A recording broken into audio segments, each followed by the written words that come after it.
ಕಾಂಗ್ರೆಸ್ನಿಂದ ನಟರಾಜ್ ಗೌಡರು ನಮ್ಮನ್ನು ಜಾಯ್ನ್ ಆಗಿದ್ದಾರೆ. ಫಸ್ಟ್ ರಿಯಾಕ್ಷನ್ ತಗೋತೀನಿ. ನಟರಾಜ್ ಗೌಡ್ರೆ, ಏನು ಅನ್ನಿಸ್ತಾ ಇದೆ? Numbers are disappointing. ಇಲ್ಲ, ಇದು ಈ ಥರ ಬರುತ್ತೆ ಅಂತ ನಮ್ಗೆ ಗೊತ್ತಿತ್ತು. ಎಕ್ಸಿಟ್ ಪೋಲ್ ಈ ಥರ ಬರುತ್ತೆ ಅಂತ ನಮ್ಗೆ ಗೊತ್ತು. ಬಟ್ ಈ ಎಕ್ಸಿಟ್ ಪೋಲ್ಗೆ ಸೋಲಾಗುತ್ತೆ ಅನ್ನೋದು ಗೊತ್ತಿದೆ ನಮಗೆ. ಓಕೆ, ನೋಡಿ, 2023 ಈ ವಿಧಾನಸಭಾ ಚುನಾವಣೆ, ಕರ್ನಾಟಕ ಚುನಾವಣೆಯಲ್ಲಿ ಎಲ್ಲಾ ಎಕ್ಸಿಟ್ ಪೋಲ್ಗಳು ಏನು ಹೇಳಿದ್ರು ಅಂದ್ರೆ ಒಂದು ಅತಂತ್ರ ಪರಿಸ್ಥಿತಿ ಬರುತ್ತೆ. ಕಾಂಗ್ರೆಸ್ 100 ನಿಂತ್ಕೋತದೆ, ಬಿಜೆಪಿ 80ಕ್ಕೆ ಬರುತ್ತೆ, JDS 40 ಬರುತ್ತೆ, ಕಿಂಗ್ ಮೇಕರ್ ಆಗ್ತಾರೆ. ಎಲ್ಲ ಅಂದ್ರೆ 10ಕ್ಕೆ 9 ಒಂದು ಮಾತ್ರ 134 ಕೊಟ್ಟಿದ್ದು. ಆದರೆ ಅದು ಸುಳ್ಳಾಯಿತು. ಈಗಲೂ ಅದೇ ಥರನೇ ಇದೆ. ಯಾಕಂದರೆ ಈ ದೇಶದಲ್ಲಿ ಒಂದು ವಾತಾವರಣ ಹೆಂಗಿದ್ರೆ, ಒಂದು ಈ ಸರ್ಕಾರದ ವಿರೋಧವಾಗಿ ಹೋಗ್ಲಿಕ್ಕೆ ಯಾವ ಏಜೆನ್ಸಿಗಳು ರೆಡಿ ಇಲ್ಲ, ಒಂದು ವಿಷಮ ಪರಿಸ್ಥಿತಿ ಇದೆ. ಒಂದು ಆ ಥರ ವಾತಾವರಣದಲ್ಲಿ ಅವರು ನ್ಯಾಚುರಲ್ ಆಗಿ ಅವರು ಏನು ಸಮೀಕ್ಷೆಗಳಾಗಿದ್ದಾವೆ, ಒಂದು ಸೀಮಿತ ದೃಷ್ಟಿಕೋನದಲ್ಲಿ ಸಮೀಕ್ಷೆಗಳಾಗಿದ್ದಾವೆ, ಎಲ್ಲ ಜನಗಳನ್ನು ಸಂಪರ್ಕಿಸಿಲ್ಲ. ಅದು ಇದು ಸೊ ಹಂಗಾಗಿ ಇದು ಫೇಲ್ ಆಗುತ್ತೆ, ಇದು ಸುಳ್ಳಾಗುತ್ತೆ. ಮತ್ತು ಖಂಡಿತವಾಗಿ, ಯಾಕಂದರೆ ನಾವು ಇಂಡಿಯಾ ಮೈತ್ರಿಕೂಟ 295 ಬರುತ್ತೆ, 330 ಎಕ್ಸ್ಪೆಕ್ಟ್ ಮಾಡಿದ್ವಿ. ಇವಾಗ ಮೊನ್ನೆ ಕ್ಯಾಲ್ಕುಲೇಷನ್ ಪ್ರಕಾರ 295 ಬರುತ್ತೆ, ಸಂಪೂರ್ಣ ಭರವಸೆ ಇದೆ.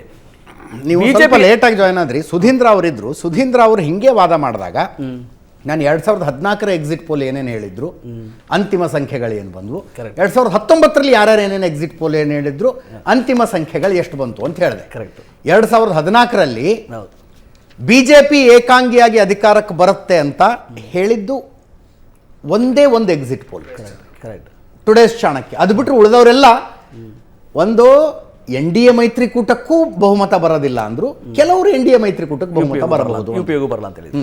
ಆದರೆ ಬಿಜೆಪಿ 282 ಬಂತು. ಕರೆಕ್ಟ್. ಬಹುಮತಕ್ಕೆ ಬೇಕಾದ ಹಾಫ್ ವೇ ಮಾರ್ಕ್ ಇಂದ 10 ಜಾಸ್ತಿ. ಅಂದ್ರೆ ಅವಾಗ ಎಕ್ಸಿಟ್ ಪೋಲ್ ಫೇಲ್ ಆಯ್ತು ಅಂತ ಅರ್ಥ.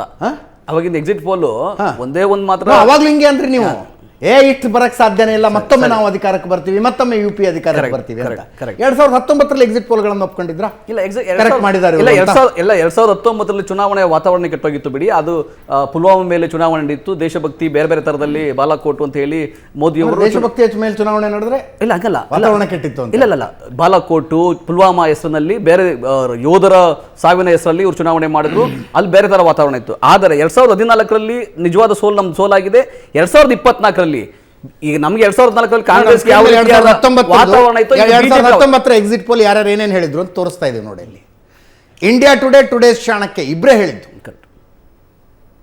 ಎಷ್ಟು? 352 ಅಂತಿಮ ರಿಸಲ್ಟ್ ಬಂದಿದ್ದು. 350 ಟುಡೇಸ್ ಚಾಣಕ್ಯ ಹೇಳಿದ್ರು, 339ರಿಂದ 365 ಇಂಡಿಯಾ ಟುಡೇ ಅವರು ಹೇಳಿದ್ದು. ಅದು ಬಿಟ್ಟರೆ ಉಳಿದಿದ್ದು ಒಂದು ಸಂಖ್ಯೆ ನೋಡಿ, 300, 305, 306, 336. ಇವತ್ತು ಈ ಸಲ ಅವೆಲ್ಲ ಸುಳ್ಳಾಗುತ್ತೆ. ಈಗ ನಾನು ಹೇಳ್ತಿದ್ದೆ ಅವೆಲ್ಲ ಸುಳ್ಳಾಗುತ್ತೆ. 2014 ಕಾಂಗ್ರೆಸ್ಗೆ UPAಗೆ ಯಾವ ರೀತಿಯ ವಾತಾವರಣ ಇತ್ತೋ, ಈಗ ಬಿಜೆಪಿಗೆ NDA ಮೈತ್ರಿಕೂಟಕ್ಕೆ ಆ ರೀತಿಯ ವಾತಾವರಣ ಇದೆ. ನೀವು ಯಾವುದೇ ಅಂಕಿಅಂಶ ತೆಗೆದುಕೊಳ್ಳಿ, ಯಾವುದೇ ಜಾಗದಲ್ಲಿ ತೆಗೆದುಕೊಳ್ಳಿ, ನೀವು ಎಕನಾಮಿಕ್ ಫ್ರಂಟ್ ತಗೊಳ್ಳಿ, ನೀವು ಉದ್ಯೋಗ ಸೃಷ್ಟಿ ತಗೊಳ್ಳಿ, ರೈತರ ಸಮಸ್ಯೆ ತಗೊಳ್ಳಿ, ವುಮೆನ್ ಅವ್ರಿಗೆ ಆಗ್ತಾ ಇರ್ತಕ್ಕಂಥ, ದೇಶದಲ್ಲಿ ಆಗ್ತಾ ಇರ್ತಕ್ಕಂಥ ಅತ್ಯಾಚಾರದ ವಿಷಯ ತೆಗೆದುಕೊಳ್ಳಿ, ಆಂತರಿಕ ಭದ್ರತೆ ತಗೊಳ್ಳಿ, ಬಾಹ್ಯದ ವಿದೇಶಾಂಗ ನೀತಿ ತಗೊಳ್ಳಿ, ಎಲ್ಲದರೊಳಗೂ ಮೋದಿ ಸರ್ಕಾರ ಫೇಲ್ಯೂರ್ ಆಗಿದೆ. ಜನ ಕಾಯ್ತಾ ಇದ್ದಾರೆ ಸರ್ಕಾರವನ್ನು ಬದಲಾವಣೆ ಮಾಡಲಿಕ್ಕೆ. ಆಮೇಲೆ ಇದು ಈಗ ಆ ವಿಷಯಗಳ ಬಗ್ಗೆ ಮಾತಾಡೋಣ. ಆಂತರಿಕ ಭದ್ರತೆ ಅಂದ್ರೆ ಖಂಡಿತ ಮಾತಾಡಬೇಕು. ಮಣಿಪುರಕ್ಕೆ ಹೋಗ್ಲಿಲ್ಲ ಮೋದಿ. ಹಣಕಾಸು ಅಂದ್ರೆ ದೇಶದ ಹಣಕಾಸು ಅಂದ್ರೆ ಕರೆಕ್ಟ್ ಹಣಕಾಸು. ಓಕೆ, ಒಂದು ಸಣ್ಣ ಬ್ರೇಕ್ ಮುಗಿಸ್ಕೊಂಡು ವಾಪಸ್ ಬರ್ತೀನಿ. ಬ್ರೇಕ್ ಆದ ನಂತರ ಆಂಧ್ರ ಪ್ರದೇಶದ ಎಕ್ಸಿಟ್ ಪೋಲ್ ಬರ್ತಾ ಇದೆ. ಆಂಧ್ರ ಪ್ರದೇಶದಲ್ಲಿ ವಿಧಾನಸಭಾ ಚುನಾವಣೆಗಳು ನಡೆದಿದ್ದಾವೆ. ವಿಧಾನಸಭಾ ಚುನಾವಣೆಗಳ ಎಕ್ಸಿಟ್ ಪೋಲ್ ಬರ್ತಾ ಇದೆ. TDP ಜೊತೆಗೆ ಬಿಜೆಪಿ ಮಾಡಿಕೊಂಡಿರುವಂತಹ ಜನಸೇನೆಯನ್ನು ಒಳಗೊಂಡಿರುವಂತಹ ಮೈತ್ರಿ, NDA ಮೈತ್ರಿ ಅಧಿಕಾರಕ್ಕೆ ಬರುತ್ತಾ, ಅಥವಾ ಮತ್ತೊಮ್ಮೆ YSR ಕಾಂಗ್ರೆಸ್ನ ಜಗನ್ ರೆಡ್ಡಿಯ ರಾಜ್ಯಭಾರ ಮುಂದುವರಿಯುತ್ತಾ? ಬ್ರೇಕ್ ಆದ್ಮೇಲೆ ನೋಡೋಣ.